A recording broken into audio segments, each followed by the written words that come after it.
Nag-resign si Dave Singson. Oo. Ginagawa lang naman siyang deodorant dun.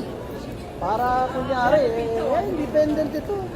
Oh, tamo si former secretary Singson nandito. May problema sila. Ma'am. Ha?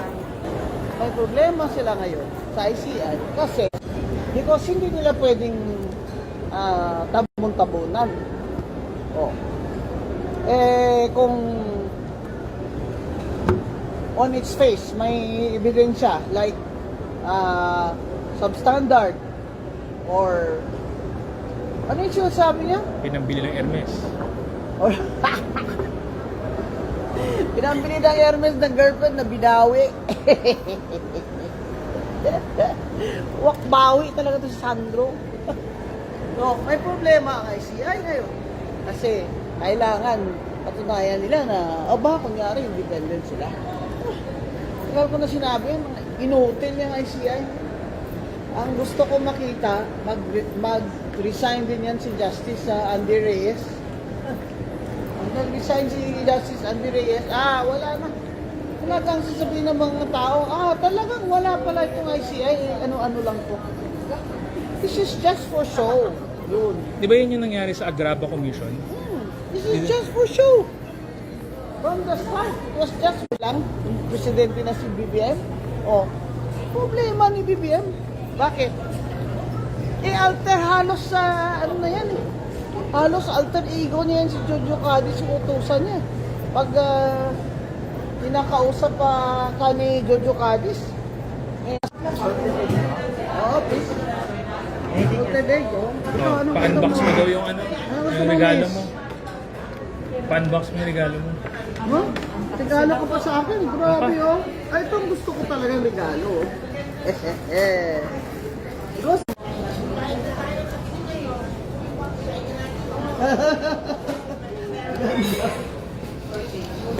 Ako din ang order.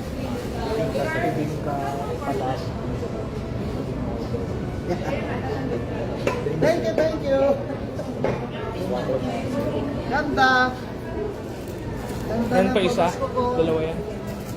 Isa pa?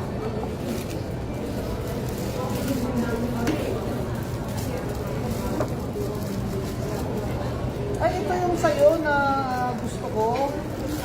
Sinuot mo na humingi ako sayo. Thank you Yan proud to be Filipino, ashamed of my proud to be Filipino, ashamed of my government. Yan na lang muna. Ticket order ko lang sir, one ticket kasi Jake lang lang sa ticket lang po. 15 minutes lang sir. Ganda nito. Suot ko to sa airport. Ito, pili ka. Pagpunta ko. Kasi ibot. Yung PGMN na gulat din sila. Grabe daw, ang dami daw ng views ng trailer. Inaugurate lang dahil kasi niya na daw yun. Yung bridge. Yung bridge sa Davao, inauguration lang siya. Kaya again, please message Little Bravehearts kung gusto nyong mag-donate sa kanilang Christmas party. Yun namang mga dyan, yung mga agaw tulay. Agaw tulay gang. Paka-helicopter pa kayo.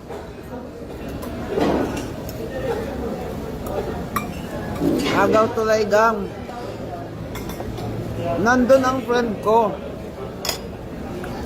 Nung nandun si BBM sa Davao, nandun yung friend ko. Taka sila, bakit? Sarado ang coastal road. Ay, nako. Ito nga lang sa bridge. Bukalan Bridge. Na si Mayor Sara Duterte di ay ang nag-start na.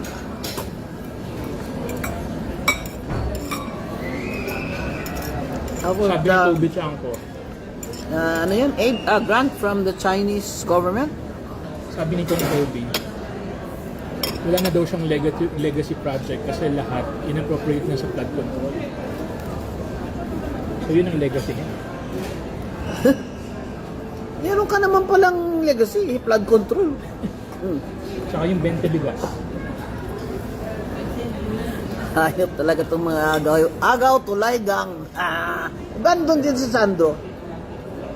Paano pala yung decision ng Supreme Court? Nag-helicopter pa sila. Takot sila sa mga tao. Paano yung decision pala ng Supreme Court? Ay, Sa kole. PhilHealth? Oo. May mananagot. Ay, unanimous ha. Yay! May mananagot. Dapat may managot dyan. Malversation yan. Yun ang sinasabi ni kita Justice Tony Carpio.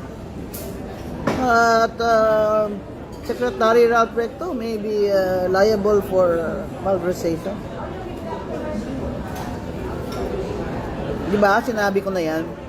Yung mga kinukuha nila mga pondo dyan, PhilHealth, alala mo, may iba pa eh, may PDIC, sabi ko, kinukuha nila yung mga reserve fund dyan, pinopondo nila sa infrastructure. Kasi doon may kickback. That's against the law. Kasi may batas yung PhilHealth eh. Yung PDIC, Philippine Deposit Insurance Corporation, may batas din yan. Ay kinuha nila magkano? Ang ilang billion ba yun?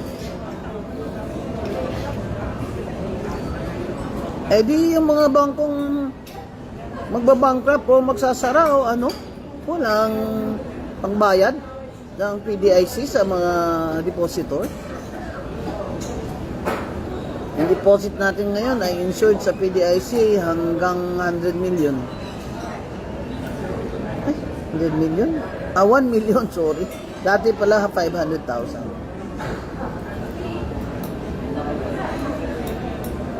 Yan. Bawal din yan. Kinuha nila yung PDIC na reserve fund. Grabe. Ito lang si BBM ang presidente na gumagawa nito. Yan lang siya. Ever since President Cory Aquino, siya lang gumagawa ng ganyan. Yung kinukuha niya yung mga reserve funds or mga basta tingin niya, anong ibig niya sabihin? Milking cow niya yung mga government corporations na kumikita. But these are the government corporations that protect the people. PhilHealth is insurance, especially sa mga pobre. Sobrang lala ng sitwasyon. Si Lito Lapid nag-opinion na. Oh, talaga? Ang chairman ng Silent Committee. Tingnan yung lolo nyo si Lito Lapid, nagkomentaryo na. Hindi ko lang narinig. Ewan ko kung lumabas sa baba niya. Ibig sabihin, may iniisip na siyang Malala na. malala na to. Napasalita niya. Kasi 20 years din nagsasalita. oo, nagising na siya. Puto bongbong, paborito niya. Bongbong. Ika, puto bongbong. Puta bong. May puta bongbong ako.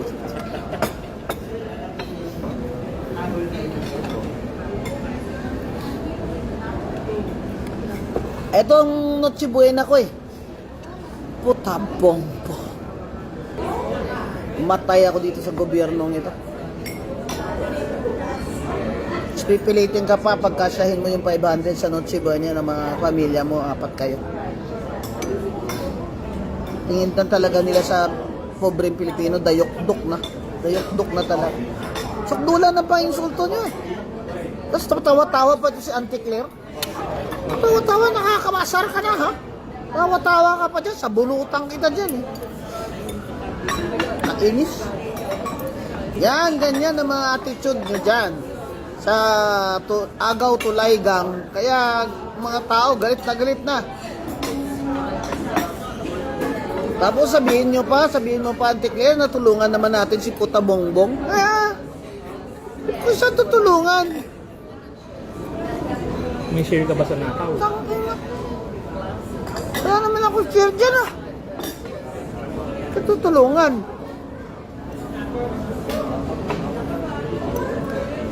Ngayon ka lang makakita ng presidente na humingi na siya ng tulong kasi fake news daw yung atake sa kanya. Fake news ba yan? Eh, paano yan ang fake news? Eh, talagang ang ghost projects ng flood control ay talagang ghost.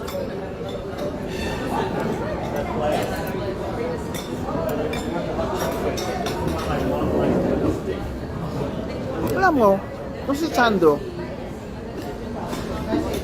gusto yan magsenador. Hindi ko alam kung Sa edad niya. ilang taon na ba yan sa 2028. Kaya, total, makukulong ka rin lang man naman eh. Kung tutuhanin ni Remulla. Kung malay mo, enlightenment si Boyeng Remulla at magsabi na, bago ako madedo.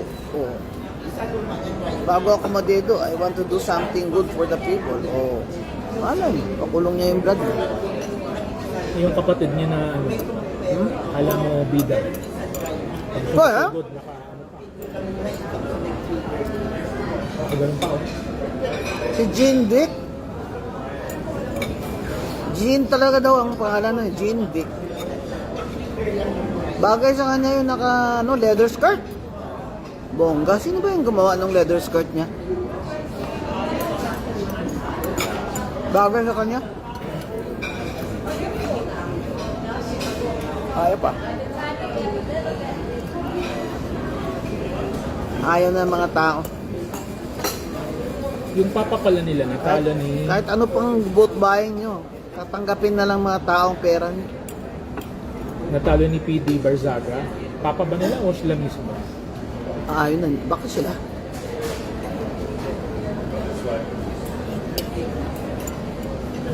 Si P.D. Barsaga, kasama kami ng mayor. 1988. Sabay niyo si Digong nun, vice mayor, di ba? Hindi, mayor din si Digong. Saka si Chani Osmeña. Si Jessie. First term niya, no? Nung OIC mayor, ako, si Digong, OIC vice mayor ng Davao. Dapat yung mama niya, Mrs. Soling Duterte, na talagang, ori. Pero since matanda na siya, sabi niya, bigay na daw kay Digong. Turned out, okay naman siya as mayor. Wala naman ang track record niya as mayor doon. Kasi gulo-gulo yan ng Davao noon. Just PA, mga smuggler, at na. Kasama din namin noon si Anacleto Badoy na naging Rusek yata dyan sa National Historical Institute. Well, he is passed away now. So, ilan na lang kami naiwan. Parang andyan pa si Mirasol nung La Carlota. Mirasol. Sabay din niya nag-mayor. So, ilan lang yun? Less than 10 are still alive. Kasi, siyempre, bata pa ako noon. 27 lang ako na mayor. Eh, sila, adult na sila. May mga baril kayo na, no? Grenada. Dami. Gulo nun ah. We took over, gulo. Dami NPA sa Negros. Highest na insurgency yata, Negros eh. Tapos meron pang mga planters, sugar planters na may private army. Because of Negros famine. Oo, kaya nakarecruit ng mabuti yung NPA doon. Kasi di ba nagutom mga tao?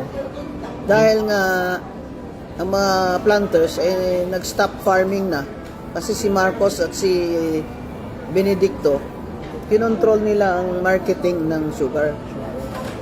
So yung presyo, Silang may binibili nila sa farmer, sa planters ng mura. mura. Iba ang benta Presyo sa nila sa market. world market. So, hindi na lang magtatanim ng planter kasi lugi. Sino ngayon papakain sa mga workers? Kasi may famous picture yung sa famine, yung sobrang budot balat na bata.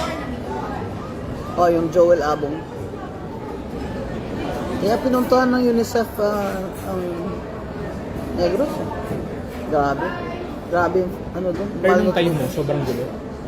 Oo. Parang araw-araw pupunta akong gera. Anong sabi ng nanay mo? Nabasa ko yun sa news eh. Nanay mo may granada rin doon. Binigyan ko siya ng granada kasi ang daming kalaban sa labas. Hindi ko alam kung ilan. Wala naman CCTV noon eh. Wala rin cellphone, radyo-radyo lang. Hindi ko alam. Ilan lang kami sa loob ng office ko. Basta pinablock ko lang yung hallway exit doon na pababa doon sa mga sa courts. May exit doon eh. Tapos dito sa front naman yung stairs. Ilan lang kami doon. Hindi ako sure. Yung nanay ko, ano gagawin ko, di ba? Bigyan ko siyang granada. Nanay ko, Elvira Guanzon, Elvira Villena Guanzon, may dugong Batanggen niya. Tapang din nun eh. Oh. Pero you changed, di ba? From third class to first class? Pagdating ko doon walang pera. As usual, yung kinukurakot, hindi nga makasweldo eh. Paano, wala pang infrastructure, nakuha na nila yung SOP nila. Kalokohan. Pati supplies, school supplies, bond paper, ghost lahat. Ghost paper. Na-mention mo yung Batangas. Buti na lang, syempre, nag-UP ako, economics. May konting alam ako sa accounting. Siyempre, alam ko yung sources of funds. Nagpatulong din ako sa isang retired auditor na elder ng Mormons dun sa amin, na best friend ng parents ko. Kaya madali ako natuto. Umalis ako, first class city ang Cadiz surplus pa. Nabanggit mo yung Batangas. Nag-viral kasi yung nag-picture si Guardiola at si Pong Liguiste. Ang pangit pala ni Guardiola pag naasar siya, no? Lalo siyang pumangit. Ang tanda-tanda na niya, nagalit pa sa kay Lian, stormed up there like a spoiled brat. Ayaw niya pa selfie.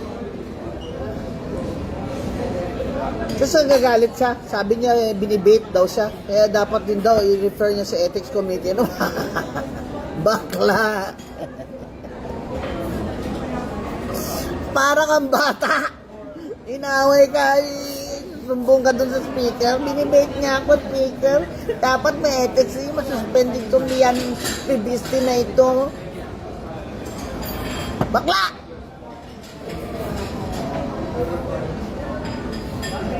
Tanda-tanda nyo na dyan.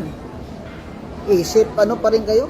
Kasi, maninipis ang mga balat nyo sibuyas. Kasi nga, sinisigawan na kayo ng mga tao, magnanakaw. Magnanakaw. Yung suspension ni... Gagawin nyo dyan. Anong gagawin nyo sa tao? Yung suspension ni Kiko. Grabe. Ginawa nila kay Kiko. First time yan, di ba? Ganyan. First time na ginamit ang majority to control, to suppress a fellow congressman, to suppress freedom of speech. Can you imagine? Gawin nila yan sa member of the House. May binoto yan ng mga tao sa Cavite. Tapos diniprive nyo sila ng representante sa 2 buwan. May plano pa iba dyan pa-expel siya. Hindi ba naman mga tanga kayo? Di lalong nagalit ka sa inyo. Ito ngayon, calling the attention of Speaker Boji D. Huwag kayong Balat sibuyas. kayong balat sibuyas dyan, Speaker. Tsaka, kabait mong tao, Kaya kanila inaano dyan speaker, we have to expel him. I think speaker said no, you cannot expel him. Yeah, suspend na lang. Pero speaker, dapat di ka pumayag. Kasi president yan eh. Meron na sila ngayong yung someday gawin nila yan uli. Sabihin, there's a president, in the case of Congressman Kiko Barzar. Gagawa nila sa kapwa nila Congressman yan. Dahil lang- Stifle nila ang freedom of speech. Dahil sinabi ni Kiko na magnanakaw si Baby M. Magnanakaw naman talaga kayo dyan Ba't wala ba karapatan kami magsabing mga magnanakaw? Di ba karapatan namin yan? Kayo hinalal. Sabi nyo hinalal kayo never mind your vote buying there. Granting na, sige na nga. Pagbigyan ko na kayo dyan sa, sige, hinalal nga kayo. Vote buying kayo. Saan nyo kinuha yun? Sa flood control kickback nyo. Sa infrastructure nyo. May AX dahil kay speaker. Nanahimik na. May TAEX gawa ni speaker. Inang Nanahimik na. may bagyo gawa ni speaker. Hindi kayo, you forgot that there is a God. There is God. God. Talagang nature and God gave us, battery power ko 5%. Gave us, sent a flood. Sent a flood to cleanse. Di na-booking kayo lahat dyan. Na-booking kayo dyan.